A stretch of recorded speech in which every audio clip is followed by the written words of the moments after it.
KIMT News 3, coverage you can count on. This is KIMT News 3 at 6. Minnesota's first congressional district congressman has died. What Representative Jeremy Munson will remember most about Jim Hagedorn. Plus, this is all that's left of a motorcycle shop in Austin after fire took over the entire inside. The hours-long battle, firefighters had to put it out. And we saw a little bit of snow today, but a lot of wind moving through the region. We talk more about that and a look at our next winter storm coming up. Thanks for joining us for KIMT News 3 at 6. I'm Katie Lang. And I'm Tyler Utska. Minnesota's first congressional district congressman Jim Hagedorn is being remembered tonight after a courageous battle with kidney cancer. His wife, former Minnesota GOP party chair Jennifer Carnahan, says he died peacefully in his sleep last night. KIMT News 3's Jessica Bringy joining us now to share how he's being remembered.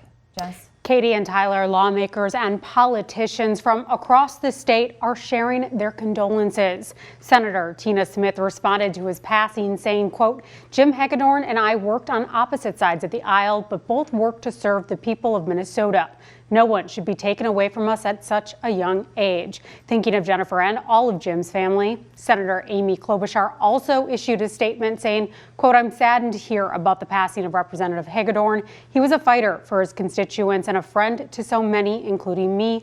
Through his battle against cancer, he showed a level of determination that should inspire us all, end quote. State Representative Jeremy Munson also shares his thoughts on the congressman's legacy.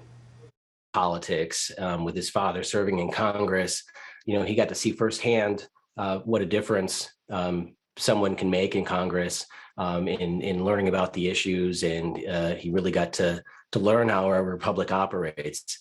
And so that became a passion for him. He wanted to serve in Congress, and of course, representing his home area here in the 1st District was just a wonderful experience for him. Governor Tim Walz also responded to the news saying, quote, Gwen and I are thinking of Congressman Jim Hagedorn's family and loved ones today. May they find peace during this difficult time. Katie and Tyler. Thank you, Jessica. Now, Hagedorn was serving his 2nd term as Minnesota's 1st congressional district representative, winning the seat first in 2018 and then again in 2020. With Congressman Hagedorn's passing, a special election will be held to find a replacement to fill the remainder of his current term in the House. Iowa Governor Kim Reynolds is ordering all flags to be half-staffed immediately until midnight tonight to remember Hagedorn. And Governor Walz did the same thing for tomorrow night is when that will end. Let's get you a live look over downtown Rochester tonight. Katie and I were just talking about those strong winds that are currently happening. Yeah, all day. And it just seems like it's getting windier out there. Yeah, it kind of does, kind of on the back edge of this line of cloud cover that we're seeing right now. We've been hearing the door shaking here in the studio with those very strong winds. We've had gusts over 50 miles per hour and even stronger gusts not too far away. Minneapolis International Airport had a gust of 60 miles per hour today, even higher gusts up towards Fargo, and they actually had blizzard conditions because of some snow that was moving through. Now here we had some snow. We also saw a bit of rain, some sleet moving in, and we are still tracking some pretty high winds. Right now, sustained winds over 30 miles per hour, gusts over 40, and these strong winds are going to continue as we go through this evening. But after this, I'm tracking quieter conditions for our weekend. And then we got our next winter storm approaching for next week. I'll be talking about that coming up here in about 10 minutes. All right, thanks, Aaron. A fire destroys a motorcycle shop in Austin. Took firefighters from multiple departments hours to put out the blaze. KIMT News 3's Jeremy Wall shows us what's left. The cleanup continues here at MD Customs after a fire destroyed the inside of the building. Are hard at work picking up what's left from the fire. It was quite a long duration fire last night. It went on for several hours before the fire crews had it completely out. The fire began at around 4 o'clock Thursday afternoon and wasn't put out until 11. Today, community members are giving crews a helping hand. I am surprised it happened, but I think community needs to come together and kind of help each other out. The fire caused an estimated $600,000 in damage. Thankfully, no one was hurt. The cause of the fire is still under investigation. In Austin, Jeremy Wall, KIMT News 3. The Austin Fire Department says they hope to know by Monday what caused the shop to catch fire.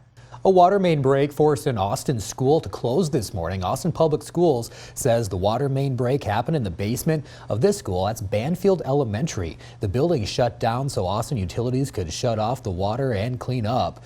The school district is waiting to hear back from the utility company as to what caused this water main break and when it will be repaired. The former Minneapolis police officer who shot and killed Daunte Wright was handed a 2-year sentence today in court. A jury found Kim Potter guilty of 2 counts of manslaughter in December. The former police officer says she meant to grab her taser, not her handgun. According to the judge, Potter is only required to serve 16 months of her sentence behind bars. The other 4 months she could spend on supervised release. China Whitaker, the mother of Wright's son, says Potter took more than a life that day. She took away her son's best friend. Kim Potter took my son's best friend away from him, and things haven't been the same since. I am now a single mother, not by choice, by force. The judge's sentence is short of the state sentencing guidelines, which says convicted offenders with no criminal history serve roughly between 6 and 8.5 years in prison. Well, it's time to grab your kites and take them out to Clear Lake. Probably not right now with those really strong gusts, but you know what I'm saying. What you need to know before you head out to the Kite Festival tomorrow.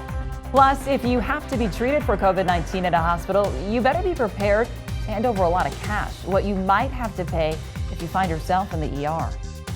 KIMT News 3 at 6. Your local news with KIMT News 3's Katie Lang.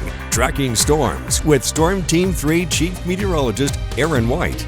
This is KIMT News 3. More local news that is happening right now. We are coverage you can count on.